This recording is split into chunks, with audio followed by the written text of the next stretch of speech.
Hi there. My name is Nathan Thompson. I'm a 4-year varsity water polo player and swimmer and 3-year varsity swimmer at Livermore High School.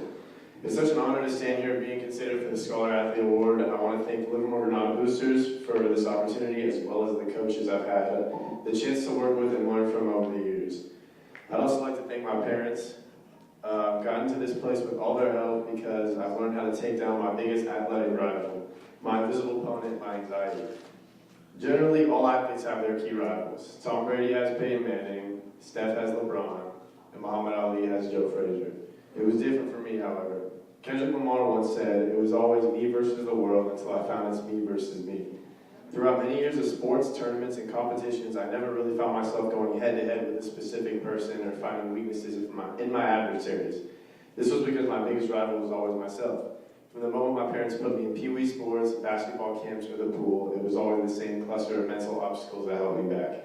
What if I don't know anyone? What if they laugh at me? What if I suck? Today I ask myself, what if I never let these thoughts get to me? I've always faced anxiety in sports. Before my championship game in Little League Baseball, you'd find me deep in my room, trembling and refusing to get out. Before a soccer tournament final, I was hyperventilating in the back of my mom's car. At a young age, I was always hard on myself during these sports because I let the fear of the unknown take over my mindset and I could never fix it. This would lead me to quit baseball and eventually drop out of high comp soccer. I don't regret either of these decisions currently, however, it would have been interesting to see how much more I would have enjoyed them if I knew how to beat the voices in my head. To combat my stress, I began to focus on the fun and social elements of being part of a team. In 5th grade, I dropped down a division of soccer where I met a coach who helped me become who I am today. Coach Adrian Valverde was a positive, encouraging, and supportive coach. Our team played together for 6 years, and I learned so much more about teamwork, camaraderie, and friendship from that group. It's funny because I'm not here today as a soccer player, but it was through that team that I began to take risks and trust myself as an athlete and as a person to talk back to the anxiety.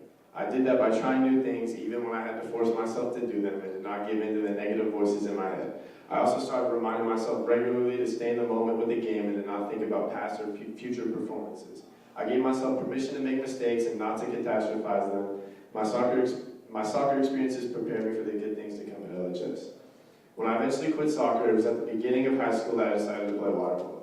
My dad played polo in high school and college, and because I already had a swimming background, it was perfect for me. At first, I didn't enjoy it at all. I didn't have any friends, we had a small team, and I didn't have any confidence. My freshman year, we didn't even have enough players for a full team.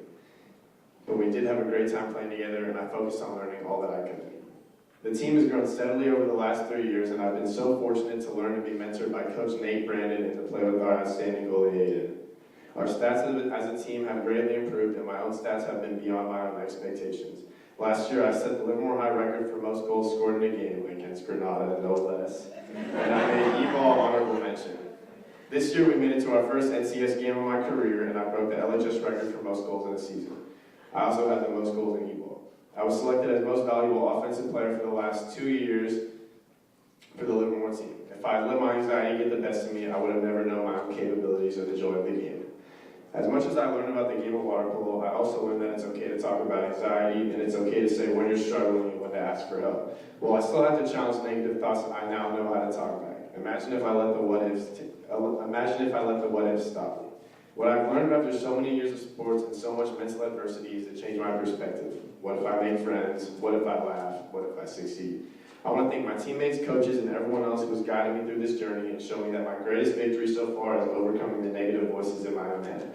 I'll miss all of you, but tackling anxiety has helped me get ready for what lies ahead. I plan to head to Cal State Long Beach and start on a new path.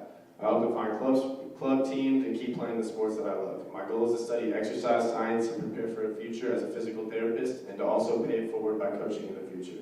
I hope we can all defeat our invisible opponents. Thank you again, Livermore Granada Boosters, for having me today.